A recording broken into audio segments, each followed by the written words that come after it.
Assalamualaikum warahmatullahi wabarakatuh.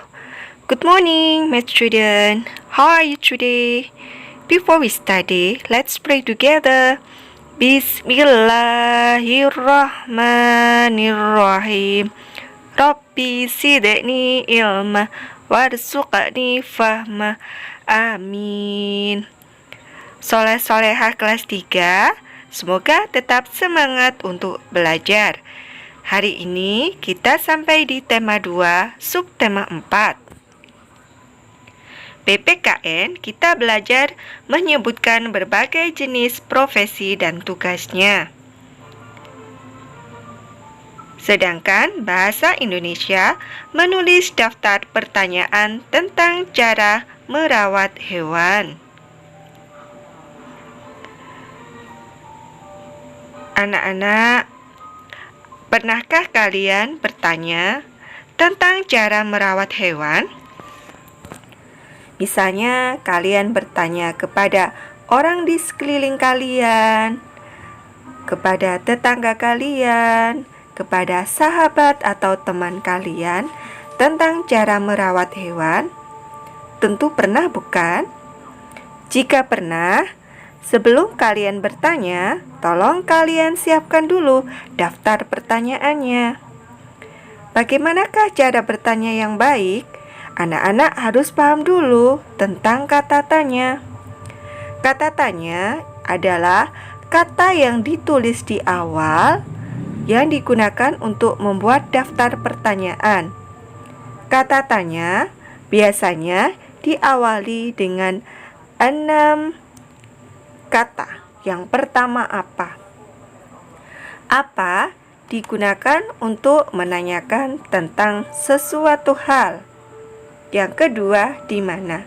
Di mana digunakan untuk menentukan letak atau tempat. Yang ketiga, kapan? Kapan digunakan untuk menanyakan waktu. Yang keempat, siapa? Siapa digunakan untuk menanyakan seseorang atau pelaku. Yang kelima, mengapa? Mengapa digunakan untuk menyatakan sebab dan bagaimana digunakan untuk menyatakan cara.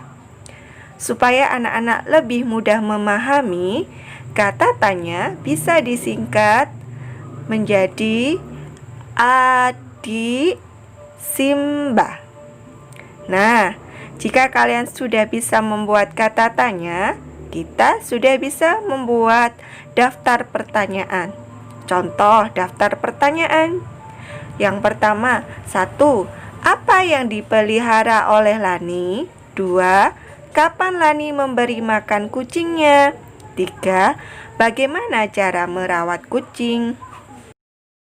Setelah belajar menulis daftar pertanyaan, kita akan belajar tentang profesi.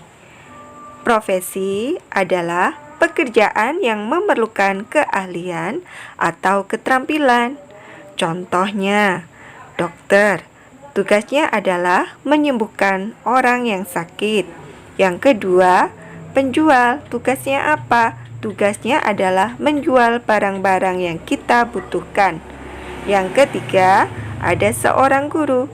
Apa tugasnya?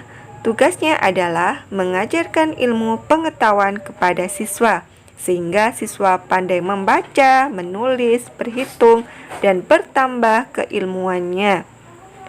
Meskipun dari ketiga orang tadi memiliki profesi yang berbeda, tapi kita harus saling menghargai, saling menghormati orang di sekitar kita, sebagaimana dengan pengamalan Pancasila kedua yang dilambangkan dengan rantai emas. Sekian yang bisa Bukum sampaikan. Semoga anak-anak memahami pelajaran hari ini. Akhirul kalam. Wassalamualaikum warahmatullahi wabarakatuh.